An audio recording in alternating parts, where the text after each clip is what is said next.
Hi everyone, it's Morag Gamble from Our Permaculture Life and the Permaculture Education Institute, and welcome into my garden today. So throughout Plastic Free July, I'm either out here in my garden or in my home exploring different ways that we can get rid of single-use plastics and also just some of the general waste and plastics that we bring into our life every day when we're out shopping. Now, I have to admit, I'm a little bit of a coffee lover, and my goal is typically to try and buy as much bulk as I can. I went into my local co-op and I noticed that they had big vats of it up on the side, and you can go and get whichever measure that you want. But then I watched as they kind of just topped them up with one of these, and so I realised that actually this is probably the best size that I could buy and still have fresh coffee. But I'm ending up with lots of these. So what do? Well, you can actually make planters out of these. They make really good planters. So what I do is I just trim off the top like this, and then actually make a couple of little holes at the bottom so that the water can drain out. Otherwise you're going to get flooded plants and they're not going to be happy about that. So just make a couple of little holes in the bottom so it drains nicely.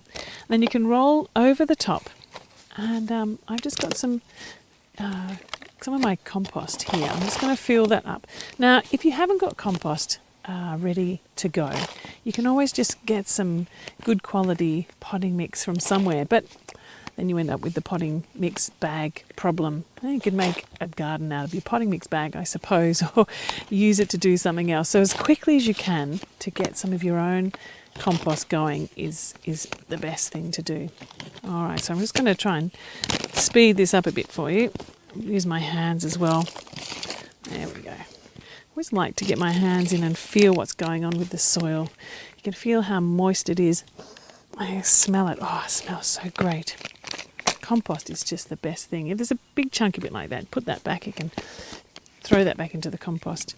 All right, so I've got a nice bag full of compost.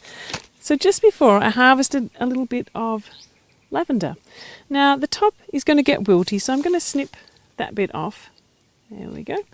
And the bottom, where I want the new stalk to be to go into the ground, I'll just snip that off as well, just to make sure that it has enough space so that there's 3 or 4 nodes, or about a third going into the ground. There we go. I'll just pluck those off a little bit too. There we go. So, and I've done a bit there. So where it goes from brown to green, that's where I take the little snip from.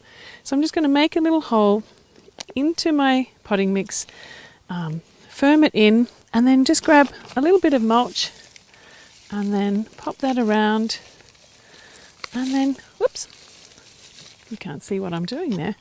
There we go. Just going to try and get a little bit of mulch. I've got a whole bundle of mulch. There we are. And then a little bit of water just to, there we are.